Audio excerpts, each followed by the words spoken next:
Reka ngusuhuze nongere nguhe ikaze kuri YouTube channel ya Techinika. Techinika ni kampani yigisha abantu uko ikoranabuhanga rikora ndetse n'uko barikoresha. Tukabikora tubinyujije mu masomo menshi dukora anyura hano kuri website yacu ndetse no ku rubuga rwacu. Website yacu ikaba ari techinika.com. Ukaba wayisura noneho ukareba amasomo menshi agiye atandukanye ariho ushobora kwiga ukamenya ibintu bigiye bitandukanye ku ikoranabuhanga. Ikindi kandi dufite na serivisi zo kugufasha uramutse uri nko mu rugo ukagira ikibazo kuri mudasobwa yawe ugakenera umuntu ugufasha, wahamagara nimero iri kuri screen yawe noneho tukaba twaza tukagufasha.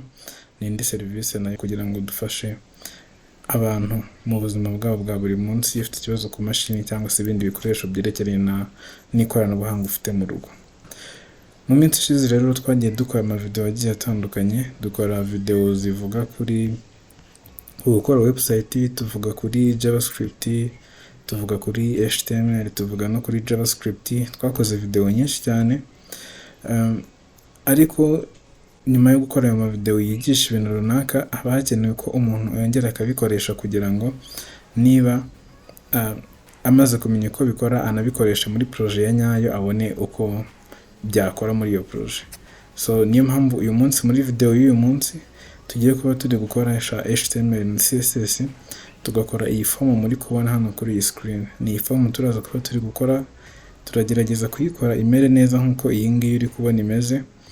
Ntabwo nigeze nyikora mbere, nashatse ko nyikora nkuko nsanzwe nkora ibintu nyine ari ubwa mbere kugira ngo uze kumenya uko bigenda, ni gute umuntu atangira, ni gute umuntu atangira gukora, birangira gute, nyine umenye step zose umuntu akurikiza kugira ngo akore projet irangire. So ni iyi form turaza kuba turi gukora, ni iyi page yose muri make niyo turaza kuba turi gukora muri HTML na CSS.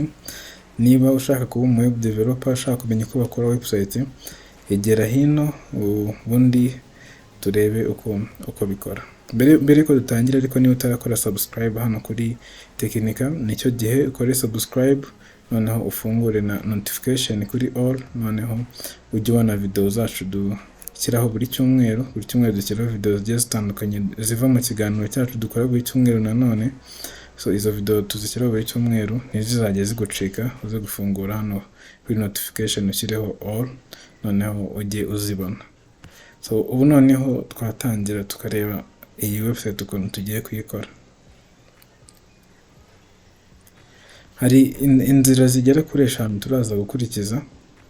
Nagerageje kuzikurikiza bitewe nuko yenda n'uburyo turaza kubikora. Hari ikintu cya mbere cyo kumva project.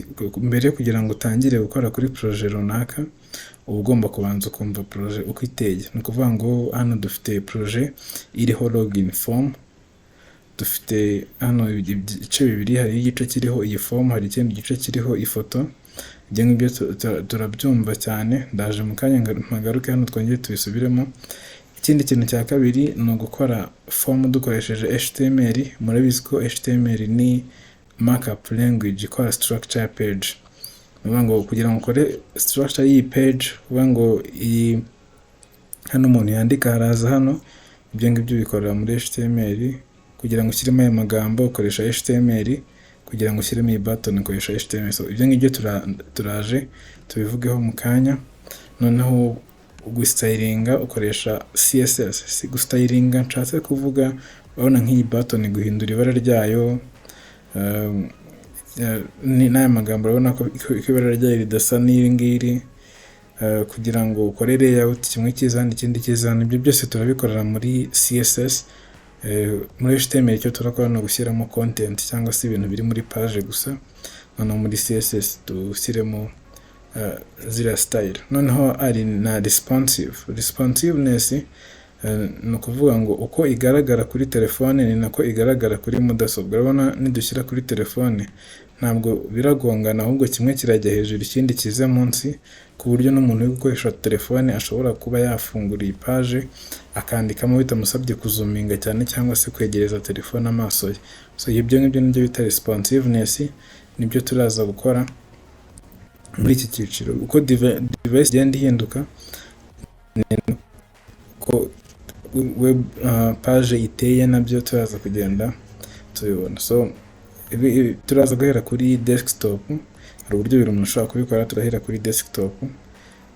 Noneho ikindi ni ukwadinga font, yenda byo ndaza kubibereka nitubigeraho. Dushobora kubikora tugeze kuri CSS. Ni ukuvuga ngo urabona ko hano hari gutya iri jambo rimeze font, nkunda kwita nk'umukono. Urabona iyo umuntu yandika, abantu bafite imikono itandukanye, hari umuntu ufite umukono wandika neza, hari umuntu ufite umukono wandika nabi, ariko bose nyine bari imikono nubwo ibitandukanye ariko bari imikono.